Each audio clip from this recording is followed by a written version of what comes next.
time ever in the history of the Goodyear FIA European Truck Racing Championship, we are here at the Lausitzring. Welcome, ladies and gentlemen, for the second round of this series.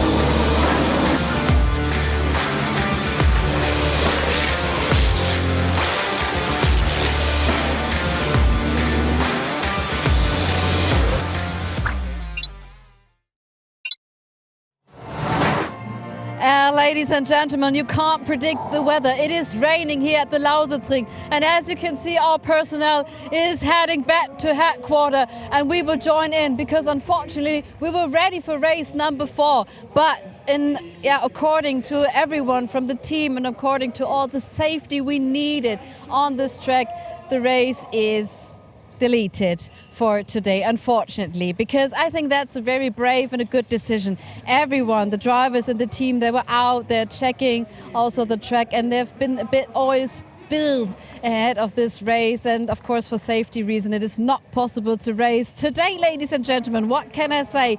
We had a spectacular race weekend here at the Lausitzring with 52,000 spectators, and they all were trying to find some safety right now from the rain also. I would suggest that we have a look back at the highlights of the last race to enjoy the beautiful pictures created here on this legendary track.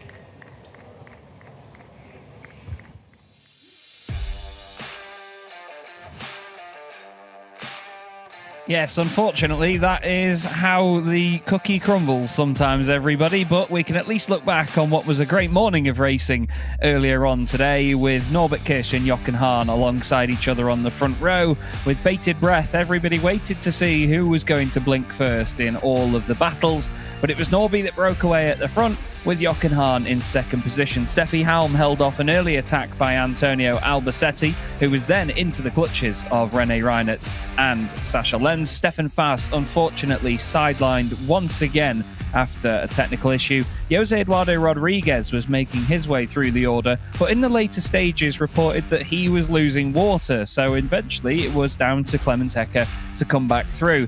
Bradley Smith certainly relieved by that one, as Jose Eduardo Rodriguez was closing in rapidly over a couple of laps, and Louis Requenco will hold on for his second podium in the Chrome class of the weekend and his second podium of the season. Mark Taylor led the Chrome class while the Titans fought it out once more into the final laps. A lovely move set up by René Reinert would see him overtaking Albacete into turn 1.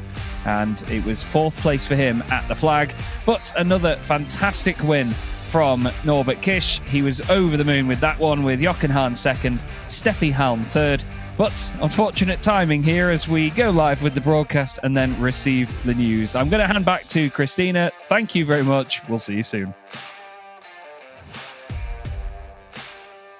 Thank you, all the team really involved. It is a last-second decision, but I'm absolutely convinced that this is the right one. As you can see, they're packing up all the signs, the final lap, the penalty lap. Everything is not needed anymore here at Lausitzring. But we had a wonderful time. We had a blast. It's the first time ever that this series, took place here in this beautiful landscape of Eastern Germany. But of course, there's nothing more to say than wish you all the best, and we see you at Slovakia Ring, ladies and gentlemen. Thank you everyone for tuning in so regularly. Please tune in on our social channels. We would love to share some content there for you, of course, during the weeks. And I can say tschüss, bis bald, auf Wiedersehen, ciao.